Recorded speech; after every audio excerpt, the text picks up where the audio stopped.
I grew up in the Seattle area all my life. I am 62 years old. I grew up in the Central District of Seattle.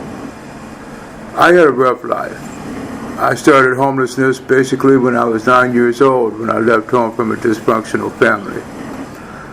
I've been on my own ever since, living on the streets of Seattle. From time to time, couch surfing, staying with friends, and etc.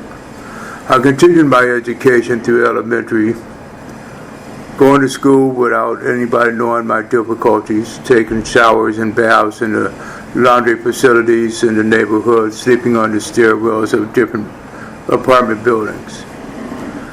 I continued growing, got in a lot of trouble because that's what you do when you're homeless. You do things to basically survive. I broke into houses, not to cause people problems, but to get clothes and food and money to survive with. I continued going to school. Eventually I got locked up across the water in Fort Worth. That's in Port Townsend. Spent some time there in the juvenile institution. The institution was in a school district there, so I continued my education. And then I was released from that institution. I ended up at Queen Anne High School, where I graduated after playing some football and running track. Still homeless, still surviving the streets. Then I continued living my life. Ended up in several different relationships. I have 5 mothers and 5 kids, 3 girls and 2 boys. They're all between the ages of 20 years old, or maybe a little bit older now, to almost 40. I always was a strong father and a strong dad for my kids. I never turned my back on my children. I graduated from college later on, after I became a single parent with one of my kids. He was my inspiration to go back to school, which I did. I involved myself with the Seattle Public Schools Head Start program, which I was the chairperson for that program for 3 years.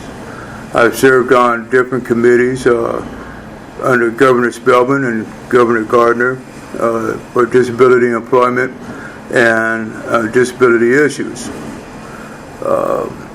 I graduated from college later on with a degree in social and human services. I'm a chemical dependent specialist by education. It's an unfortunate situation. You never know how you're going to step off the sidewalk one day and what the world has in store for you. You go through life expecting one thing and something else happens. And that's part of our culture, is we expect things, and expectation always leads to failure, because what you expect to happen won't. The only thing that I can say at this point is that a person that's in my situation, if you looked at me, you wouldn't even know that I was homeless. I don't carry myself like I'm homeless. I never lost my self-esteem or my drive to succeed. I've gone through a lot of different difficulties, however. I brought upon myself a criminal record because I went into stores and decided to steal things in order to sell to survive, to get a motel room once in a while, to have a place to sleep, to shower, and basically just to be able to relax for a change.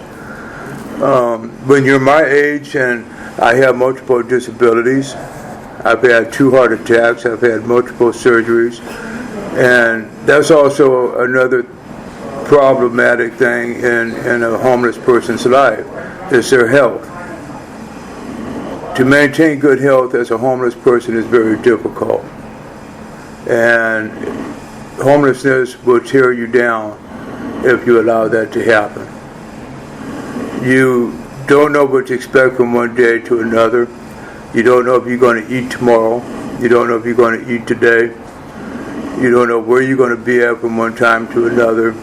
You don't have no stability in your life, and it's very frustrating. So, with that in mind, I hope that you hear this story. I hope that you understand. I'm going to keep it brief, however. And maybe if you decide that you want to get a hold of Charles Woodson, a.k.a. Carlos, please do so. And I think there'll be a way to find me. Have a good day.